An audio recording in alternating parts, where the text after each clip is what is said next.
So the government is going after mortgage fraud. The DOJ has declared an interagency plan, and the FBI has made some 485 arrests. The program's even got a TV-friendly name, Operation Stolen Dreams. But will any of this do anything for those millions about to lose their homes? Foreclosures, lest we forget, are still going on. The number last month alone was over 300,000, and we're on track for a bumper year, over 3 million, higher than 2009. Is anyone paying attention? Is what's needed a cop show name? I'll check in with the man on our money beat, Danny Schechter, in just a minute. But just in case you're curious about who's being led off in chains in that mortgage scam artist clampdown, think it's the brokers? Think again. This is what they're seeing on the news in Las Vegas. You would never guess it had they not been in handcuffs at FBI headquarters. But these two unassuming women are being arrested as part of the largest mortgage fraud crackdown in the nation. Helen Kane and Linda Marie Cott, both former local real estate agents, part of a national bust called Operation Stolen Dreams. Since March 1st, 2010, in southern Nevada, 123 defendants have been charged, convicted, or sentenced during this initiative, Operation Stolen Dreams. Right, two unassuming real estate agents there. I was kind of looking for somebody from Wall Street. Not happening? That's not happening. The FBI has been calling mortgage fraud an epidemic since 2002, but then they didn't do anything about it because they were diverted into fighting terrorism. Their white-collar crime fraud units were downsized significantly. Now they're back in action, and there were actually 1,200 people busted, the largest bust of its kind in American history. Now, I don't want to downplay the amount of money at stake here. They say it is billions of dollars wasted when people walk away from mortgages. Well, you know, no question that these mortgage scammers are part of the problem, but they're part of a chain of criminality which doesn't get examined.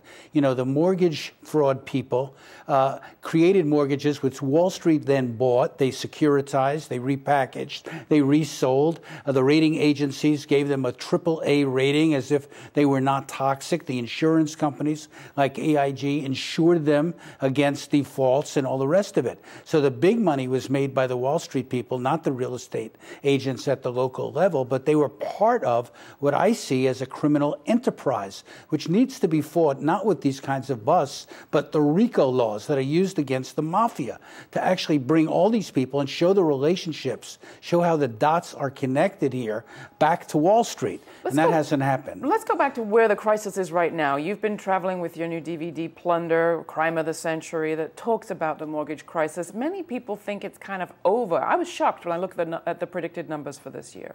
No, I think it's extremely serious, and you don't realize how serious it is until you go, like I did, to another dream event. But this was a Save the Dream event in Georgia, across the street from CNN Center, where NACA, the Neighborhood Assistance Corporation of America, was working with homeowners to try to get their mortgages modified.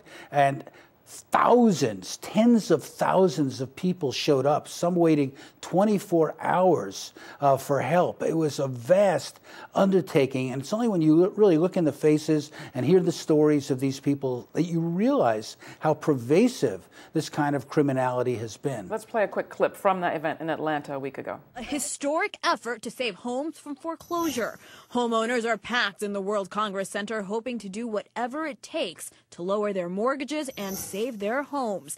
The huge crowds reveal an even bigger issue in the Georgia housing crisis. Let's talk about what help has been out there for people. There was a government program, home affordable mortgage program. Right. You can't pronounce it, and nobody understands it, and they haven't been able to use it because the criteria has been shifting. A third of the people who got into it have been dropped out of it or dropped out themselves when the criteria changed. The government program has been one massive failure, although, of course, they claim it's been a big success. They certainly do. Sean Donovan, the Housing Department, says exactly that. Take a look. Too many people are still losing their homes, but I think the significant difference we've made, we saw on the scorecard, 2.8 million mortgages modified over the last year. And I think the best indicator of that is that we're starting to see a real decline in foreclosure starts. So in other words, the beginning of the process, which is the leading indicator, is down about 25% year over year. And so while completed foreclosures remain high, we're starting to see some real improvement in the start of the foreclosure process, which should lead to lower foreclosure completions in the future. So encouraging signs that we think are a sign of the administration efforts working. Encouraging signs. Are we just looking at the wrong part of the foreclosure process? Well, you know, foreclosures are a symptom of a much deeper crisis here. This has been going on since the housing bubble was, you know, heated up in 2001 or 2002. It's been going for a long time. This is 2010, last time I looked, which suggests to me that they're not really making a dent on this. Meanwhile, the whole financial system seems to be destined for a new meltdown. I mean, Paul Krugman is warning of a new depression, the third depression. The New York Times today spoke about there's one certainty that the system will melt down again, not too reassuring. The G8 couldn't deal with any structural economic problems. The Supreme Court is basically making it harder to prosecute white-collar criminals. And there's a new fight around the financial reform in the absence of Senator Byrd. Some are saying that even that watered-down reform that was passed